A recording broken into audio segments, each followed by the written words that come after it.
তোমরা যে জ্ঞানের অধিকারী হয়ে মাইজবান্ডার দরবার শরীফের বিরোধিতা করো, তোমরা যে জ্ঞানের অধিকারী হয়ে মাইজবান্ডার দরবার শরীফের বিরোধিতা করো, তার চাইতে তোমাদের চাইতে হাজার গুণ বড় বড় জ্ঞানী মানুষ মাইজবান্ডার দরবার শরীফে ঝাড়ু লাগাচ্ছে। কথা বলেন ঠিক না বেটি? তোমরা যে জ্ঞানের বাহাদুরি করে মাইজবান্ডারের বুল ধরো, তোমাদের চাইতে বড় ওস্তাদ ওয়ালারা এখানে এসে ঝাড়ু দেয়। কিরে ভাই, একটু দয়ার জন্য আরেকটা আওয়াজ দিয়ে বলেন ইয়া আল্লাহ, ব্যাপার কি হবে?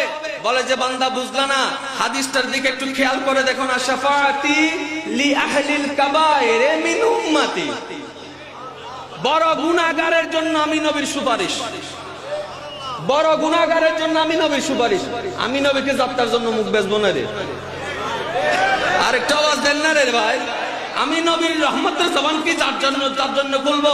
আল্লাহ পাক বলবে যে রাসূল, আজকে আপনাকে আমি শাফাআতের পুঞ্জি দিয়ে দিলাম, যারে মন চাই আপনি তাকে জান্নাতে নিয়ে যান। আমার নবী বলবে ও আল্লাহ, তুমি সবকিছু জানা সত্ত্বেও ডাইরেক্ট জান্নাতে কিংবা জাহান্নামে না দিয়ে হাসরের ময়দান প্রমাণ করেছো। আরশে হক হে মসনদে রিফাত রাসূলুল্লাহ কি দেখে নি হে হাসরে মে ইজ্জত রাসূলুল্লাহ কি।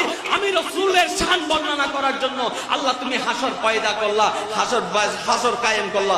ও আল্লাহ, আজকে আমি দেখাবো না ক্ষমতা, আমার গোলামরা দেখাবে। আরেকটা আওয়াজ দিয়ে বলেন, পয়েন্টটা বোঝার চেষ্টা করবেন। রাসূল যদি সুপারিশ করে, কোরআনে হাফেজ কারে সুপারিশ করবে? কথা বলেন না কেন? আমার রাসূল বলবে মাকামে মাহমুদ আল্লাহ আমার জন্য আসীন করেছেন, আমি নবী এখানে আসি।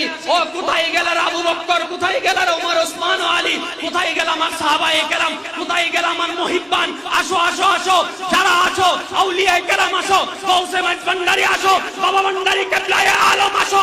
যার যারে মন চায়, যে যার মহব্বতে অন্তর্সিক্ত হয়েছে, জাহান্নামীকে জান্নাতি বানাই দাও। আমি রাসূল আসি থেকে গেলে হাদিসগুলো একটু ভালো করে উচ্চ আওয়াজে বলেন না সুবহানাল্লাহ।